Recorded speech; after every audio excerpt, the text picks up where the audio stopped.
Olá pessoal, hoje eu vou falar sobre os impactos que a alvenaria traz para as nossas obras. Você aprendeu e eu também aprendi que vedações na obra se faz com alvenaria, de blocos cerâmicos ou de bloco de concreto, mas sempre tem alvenaria. Então a gente se acostumou a entender uma edificação com a presença de alvenaria. E aí a gente repete, continua fazendo, mas não para se questionar qual é o impacto que esse processo construtivo traz para o meu canteiro de obras. E por isso que eu quero te dar agora alguns números para fazer você pensar sobre o impacto que a alvenaria traz para o seu canteiro. Para isso, eu escolhi um pavimento de um edifício que tem mais ou menos 750 metros quadrados de laje. A área de laje do pavimento, 750 metros quadrados. Em 4 apartamentos por andar. E aí eu calculei a área de alvenaria e cheguei a 943 metros quadrados.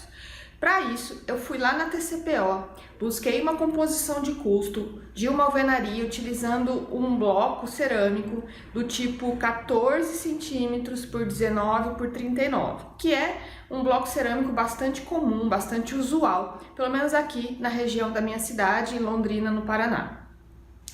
Com este bloco, nós vamos precisar de 12.260 unidades para executar cada pavimento do edifício. Se eu tiver que comprar esses blocos paletizados, são 57 pallets de bloco cerâmico para ser recebido na obra, estocado no canteiro e transportado até o pavimento, para cada pavimento. Então aí você já começa a ter uma noção do volume de materiais consumidos quando a gente executa a alvenaria. Para a argamassa de assentamento, nessa composição de custo da TCPO, eu cheguei ao cálculo de 15 metros cúbicos de argamassa para executar um pavimento, esses 943 metros quadrados. Isso transformado em betoneira, se eu tiver executando essa argamassa na própria obra, usando uma betoneira grande de 400 litros de capacidade. 400 litros gera uma capacidade de mistura de 300 litros. Então, para produzir a quantidade de argamassa necessária para um pavimento, eu vou precisar 50 vezes a betoneira. 50 betonadas que a gente chama, né? Para preparar o volume de argamassa de apenas um pavimento. Isso vai acontecer lá no meu pavimento térreo, por exemplo, e eu vou ter que transportar esse volume de argamassa até o pavimento de execução. Se eu fizer isso utilizando um equipamento mais básico, mais simples presente no canteiro, que são as jiricas, uma jirica tradicional, claro, tem várias capacidades, mas a mais comum tem em torno de 160 litros de volume transportado nessa jirica. Então, para eu levar para o pavimento o volume total de argamassa para assentamento dessa alvenaria, eu vou precisar de 94 jiricas, com capacidade de 160 litros. Você já pensou que é isso? A quantidade de servente, a quantidade de tempo envolvido em produzir essa argamassa e transportar essa argamassa para o pavimento de execução, além de todos os blocos cerâmicos que eu já falei agora há pouco, é muita coisa. É muito tempo, é muita gente envolvida com uma atividade que no fundo não agrega valor, que é transporte, certo? Então a gente precisa ter um pouco de impacto com esses números para repensar se esse processo construtivo ainda está sendo vantajoso para o seu canteiro. Tem mais um detalhe: a alvenaria de blocos cerâmicos ela precisa ser revestida. Então a gente vai fazer chapisco e revestimento de argamassa. Existe uma dualidade entre emboço e reboco, eu vou chamar aqui de revestimento de argamassa, mas eu estou entendendo como uma camada de massa única, não dividir entre emboço e reboco. É uma camada apenas de revestimento de argamassa. O que acontece? Para revestir a área interna, eu vou precisar desse pavimento, exemplo, vou precisar de 45 metros cúbicos de argamassa, considerando uma espessura média aí de 3 centímetros, certo? Então eu vou precisar de 150 vezes o uso da betoneira e 280 jiricas a serem transportadas para o pavimento, para esse volume de revestimento de argamassa, sem considerar o chapisco. Agora vamos pensar na área externa.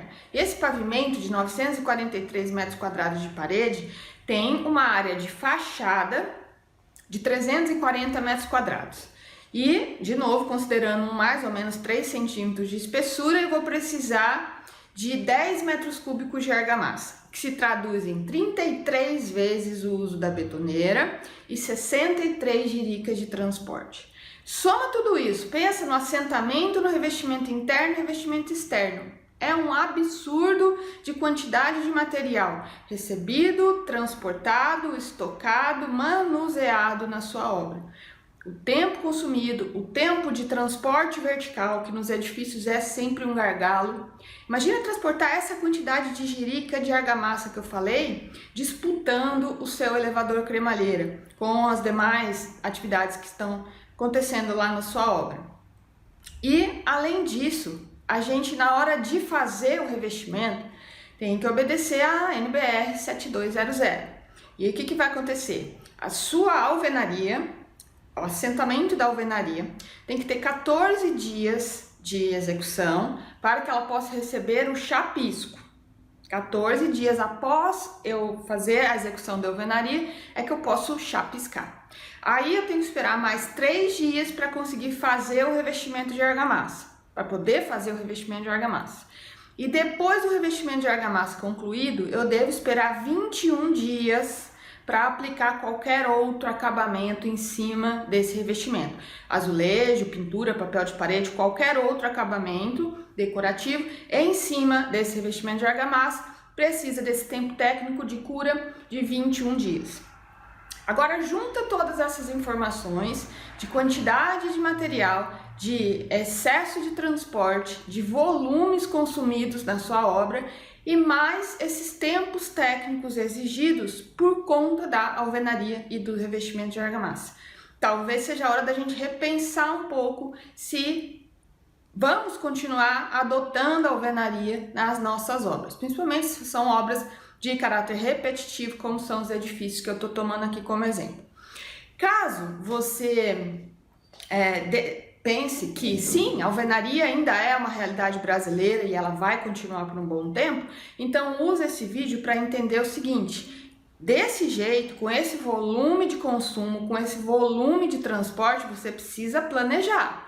Não dá para coisa ir acontecendo e resolvendo lá na hora como é que faz, onde é que coloca, como que transporta, que equipamento que eu vou usar, que recipiente eu vou usar para transportar esses volumes e como que esse envio aos pavimentos vai acontecer. Se ficar assim, solto, na hora eu decido, vira um caos. E é por isso que a gente não termina no prazo, é por isso que a gente tem um excesso de serventes, é por isso que a gente tem todos esses transtornos de atraso, de choque entre equipes, um serviço atrapalhando o outro.